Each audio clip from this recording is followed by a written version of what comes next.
Hello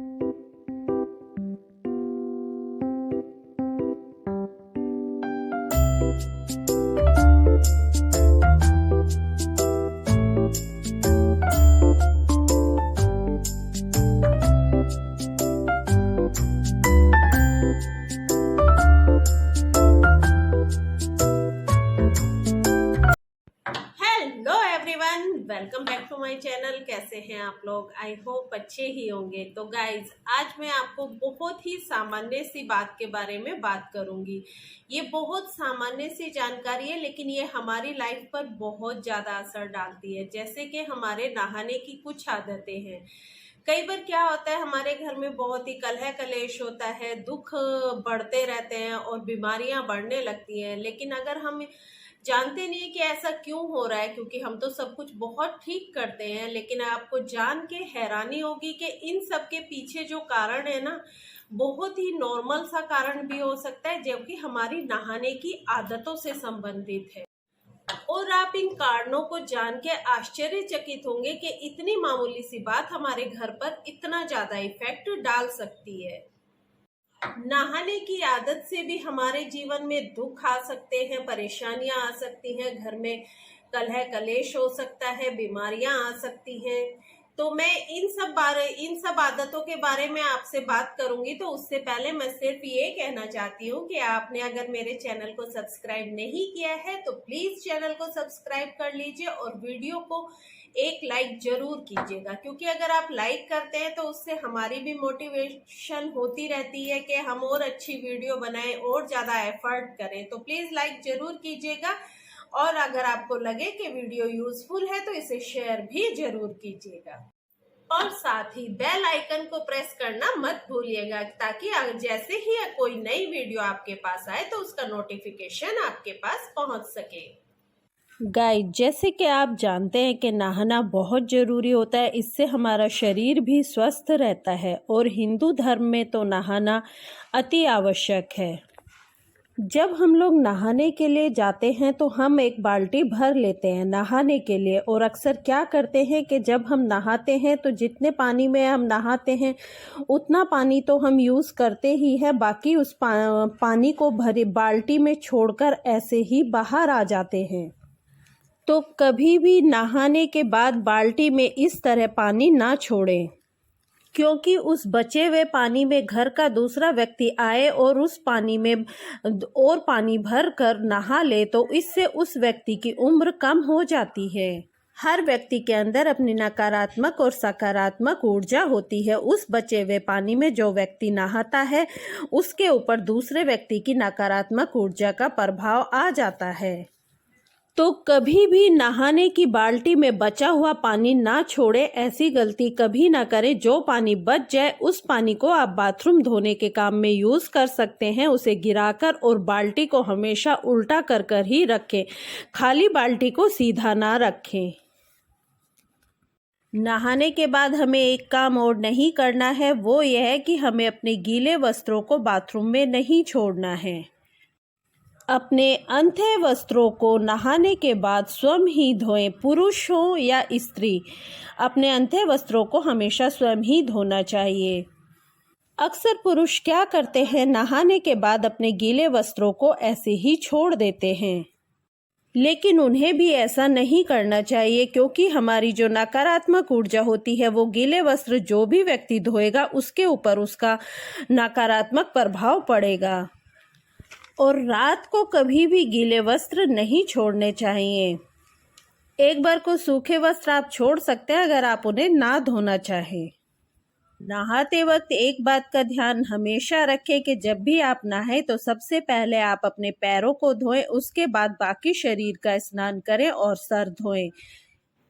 यानी कि स्नान हमेशा पैरों से सिर की तरफ करना चाहिए। एक बात का ध्यान और रखें कि जब आप स्नान कर लें तो उसके बाद आप आखिर में अपने पैरों को कभी ना धोएं, क्योंकि एक बार स्नान करने के बाद हमारा मन और शरीर पवित्र हो जाता है। उसके बाद आप पूजा पाठ करें।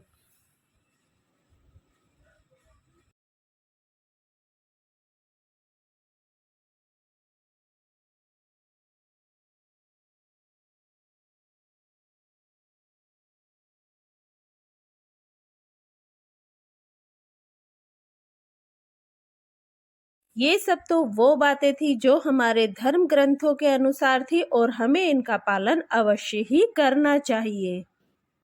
इसके अलावा एक बात मैं और कहना चाहूँगी, वो ये जो आज के वातावरण को देखते हुए बहुत ज़रूरी है कि नहाते वक्त कभी भी पानी का अपव्यय ना करें। जितना ज़रूरत हो उतना ही पानी इस्तेमाल करें। वैसे भी पानी चंद्रमा का कारक होता है और इसका प्रभाव हमारे मन पर पड़ता है। अगर हम पानी का अपव्यय करेंगे तो हमारा मन बेचैन हो जाएगा।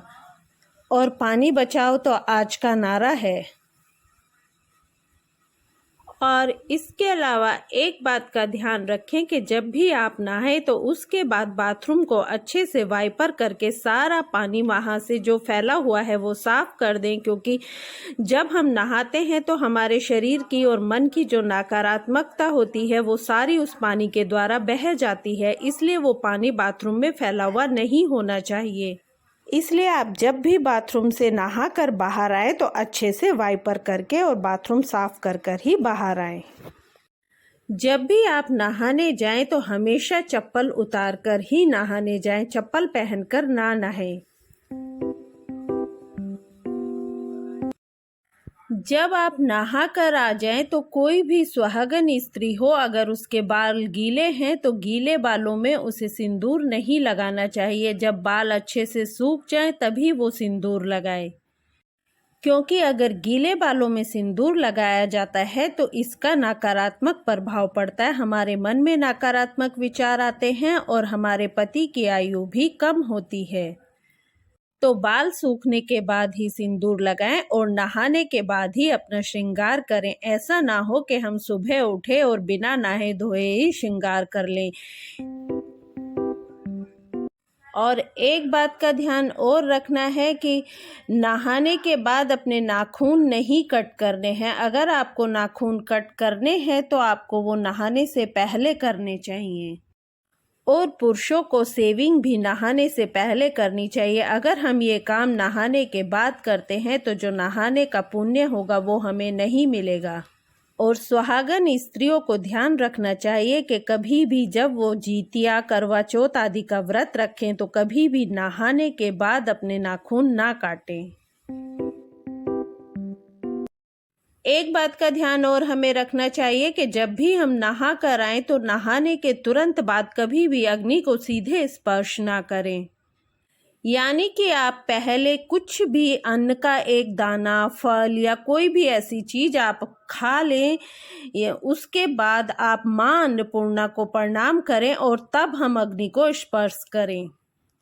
ये बात हमारे धर्म ग्रंथों में भी कही गई है कि कभी भी भूखे पेट अग्नि को स्पर्श ना किया जाए।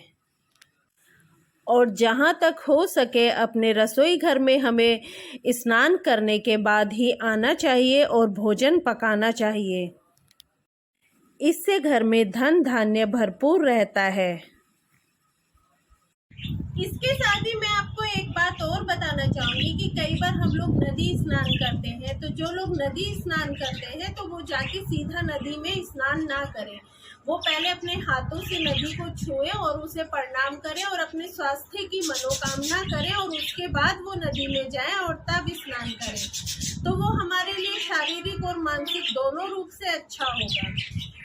इसके अलावा हमें एक चीज का ध्यान और रखना है कि हमें दक्षिण दिशा की तरफ मुख करके कभी भी स्नान नहीं करना है।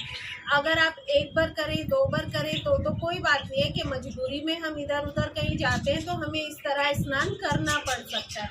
लेकिन अगर आप रोज ही दक्षिण दिशा की तरफ मुख करके स्नान करेंगे तो उससे हमारे ऊपर पितृ दोष आ जाता है, क्योंकि दक्षिण दिशा में पितरों का वास माना जाता है। तो इस दिशा में अपना बाथरूम भी ना बनवाएं और दक्षिण दिशा की तरफ मुख करके कभी स्नान ना करें।